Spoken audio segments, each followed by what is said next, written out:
Okay, as we get started here, let's review a sample problem. Let's say we have a block, 4 kilogram block that's sliding down an incline with a height of 3 meters. We're going to figure out how fast it's going at the bottom if there's no friction. So let's see if you can figure out how to do that. Go ahead and pause the clip, and you probably want your equation sheet. Or go ahead and work through this and see if you can get that, and then when you're ready to check, you can hit play to continue. Okay, so we know the height initial is 3 meters, the height final is 0 meters. So we have potential energy here that's going to turn into kinetic energy. We have the mass, we know the initial velocity is 0. We're looking for the final velocity at the bottom of the ramp.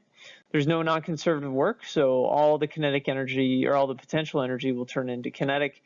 There's no spring energy, so we can solve or divide both sides by mass to make it a little easier. You don't have to, you could have kept mass in there. And we should get a velocity at the bottom of 7.67 meters per second. So at this point in the class, we have a lab where we have an object that's rolling down the ramp. So it's rolling all the way down to the bottom. This is different than the situation what we just saw with the block that's just sliding down, right? So if this is actually rolling down, we have to consider some of these rolling dynamics. And this is where we're going to incorporate the rolling kinetic energy that we talked about prior. So in this case here, we have this mass that's falling down this ramp, making it to the bottom. We have a certain height from the center of mass, so from the center of this to the center of this, right? So it falls a certain height. So we know we have some potential energy, and we know we're going to have some translational kinetic energy, right? So it's going to be moving just like we saw with the block, but it's also going to be rolling, and it's going to be rolling faster, right? So it's not rolling at all, then it's going to be rolling faster. So with no air resistance, the total amount of energy should stay the same. So there's no non-conservative work. And in this case, we have the translational kinetic energy, left and right. We have the rotational kinetic energy that we're going to have, as well as the gravitational potential energy. And so to be able to see the full picture, that's what we're dealing with here. So in this problem, sample problem, we have a 4 kilogram cylinder sliding down the height of 3 meters. How fast is it going at the bottom if there's no friction? So we're going to solve the equations with no numbers first so we can see this and then go from there. So the first thing we're going to set up is the moment of inertia for a cylinder. It's 1/2 mr squared. We have the initial height here is 3 meters. The final height is 0 meters. And it's starting at 0 meters per second. And we don't know how fast it's going to be going at the bottom. So we'll have that too. And we'll need to look at that. And we don't know the rotational speed either, the rotational velocity at the bottom. So those are two unknowns. We don't know either of those. So, if we consider the interchange between those, V equals R omega, right? So we can rearrange the equation, and omega final would be V divided by the radius. And so we'll have the full radius there for that. Okay, so now we can set up our equation. 0 equals the change in kinetic energy translational plus the kinetic energy rotational plus the potential energy, the change in potential energy gravitational. And what we're going to do for the rotational is we're going to place in for omega V over R. And what that'll do is that'll help us as we consider just eliminating some of these variables here.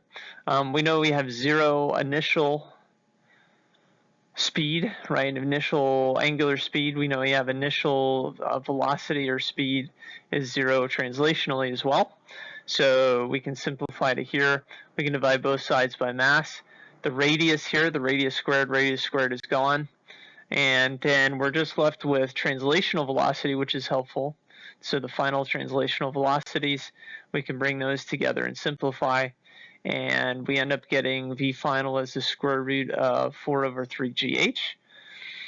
And it turns out that this velocity, right, is less. It's 6.26 meters per second. And so the question is, why is it less?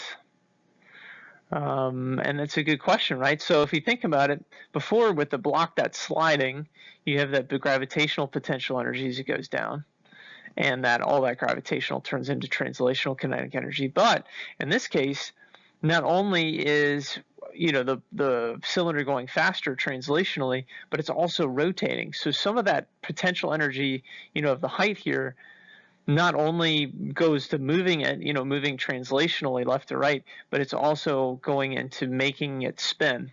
And when it goes into making it spin, that's why it's not going to be as fast at the bottom. All right, so let's say that the cylinder is now the same cylinder is at the bottom, and it's rolling, and it has the same angular speed, the same translational speed, same linear, and it's rolling, rolling, rolling, and it hits a spring, and let's say the spring has 150 newtons per meter K value, and we want to find the displacement of the spring after the cylinder compresses it and it comes to a stop. So yeah, so this would be a good kind of follow-up to the last one. And what you're going to want to do here is, again, look at what's happening with the energy. We have non-conservative work again here, which again, if there's no sliding friction at zero, we do have translational kinetic energy. We do have rotational kinetic energy. Now, there's no height involved, so there's nothing going on there, but the spring is what we're going to have to do, right? We're going to have to look at that. So yeah, go ahead and pause the clip and go ahead and work through this and see how much the spring will compress after it hits and then comes to a complete stop. So go ahead and pause the clip and do that, and when you're ready to check, you can hit play to continue. All right, so the final velocity or final speed is 0. The initial speed is 0 radians per second, or the final angular speed rather is 0 radians per second. The final linear speed is 0. We have the moment of inertia 1/2 mr squared, and that is, yeah, but that's still for the cylinder. So yeah, go ahead and work through the rest of this. Figure out how far it will displace. X initial is 0. It's at a relaxed length, so X initial is 0 meters. We want to find out what is X final. How far is it going to compress? And so, yeah, so at this point you would get we know the final speeds are 0. We have the initial, we have the angular speed final there, which instead of angular speed final, we're going to place that in terms of linear. So V equals R omega.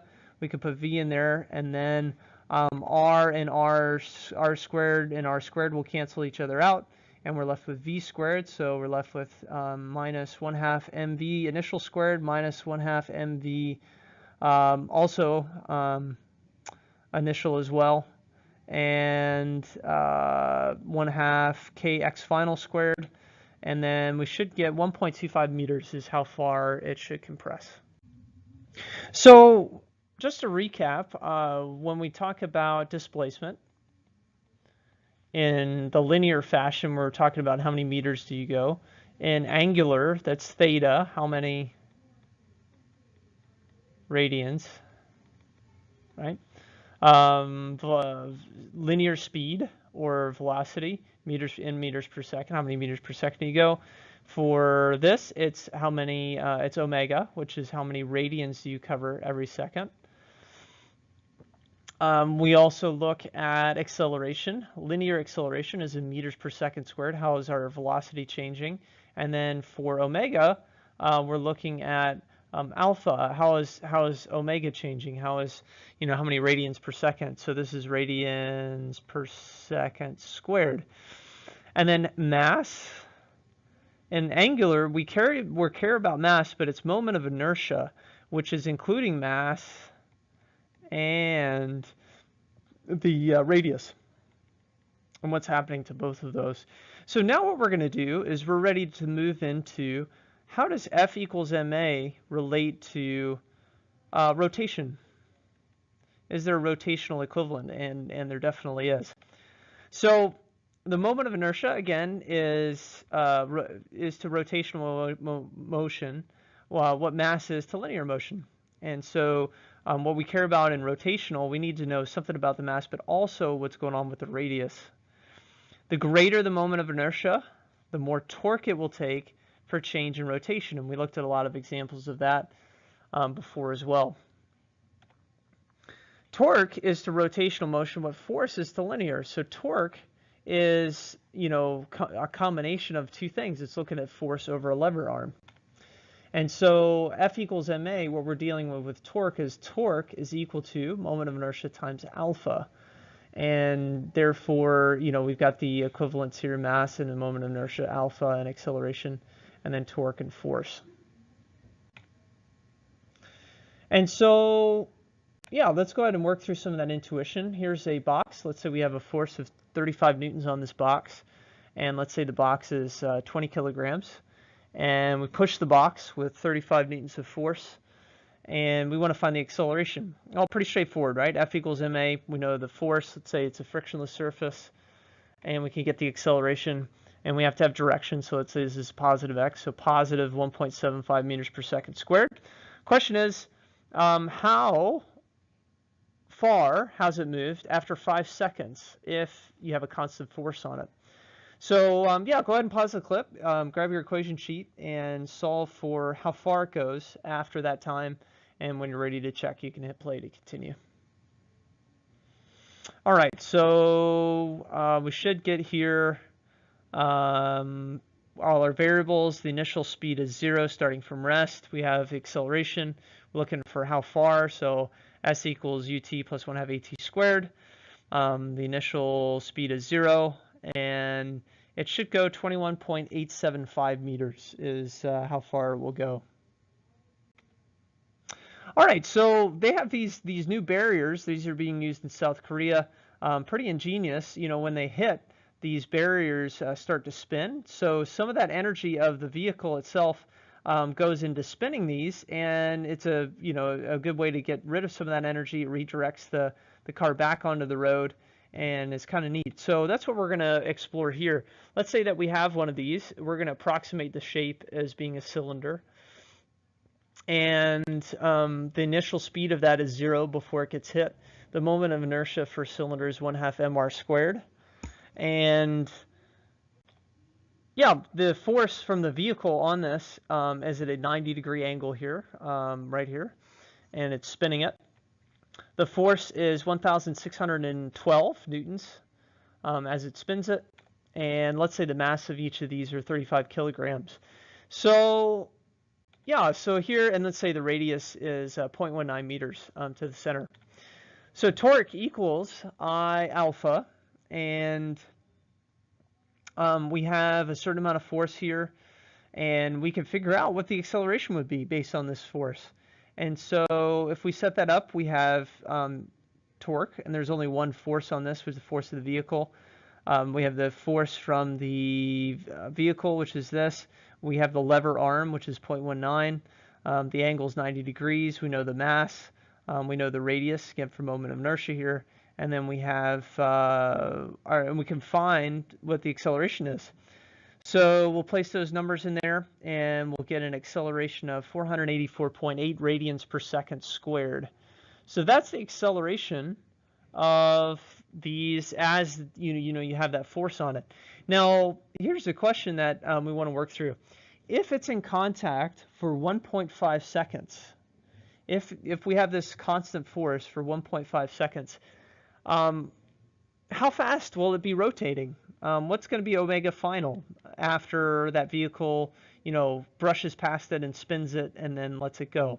So go ahead and pause the clip, grab your equation sheet, and see if you can figure out what kinematic equation to use for that. And when you're ready to check, you can hit play to continue. All right, so we should get 727.2 radians per second as the final angular speed, the initial angular speed being 0, and we have alpha, we have our acceleration, we have our time. Now, let's say that there's a force of air resistance on this with a force of 120 newtons. So now the vehicle has left the spinner, and it's spinning on its own. It's going to coast to a stop. So omega final is going to be 0 in the end. And we know omega initial is 727.2 radians per second. And so it's going to spin to a stop. We have a new force here. Now this force is going to slow it down. So when you set up torque here, when you set up the sum of the torques equals IA, this is going to be negative because it's going to slow it down. The torque is negative. So yeah, I'll go ahead and pause the clip and find the new acceleration. This is alpha, and then you can figure out with the new motion what's happening there as well. So go ahead and pause the clip and give that a try, and when you're ready to check, you can hit play to continue. All right, so we should get for our new acceleration negative 36.1 radians per second squared. So that's how it's going to slow down and coast to a stop, and therefore we can use omega final squared equals omega initial squared plus 2a theta, 2 alpha theta, and we can get 7,324.4 radians is how far that will spin.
So the final answer should come out to be 520, and then this is incorrect. 526.5.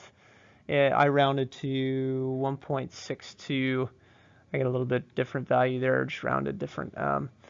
So 527 about newtons is the force of friction.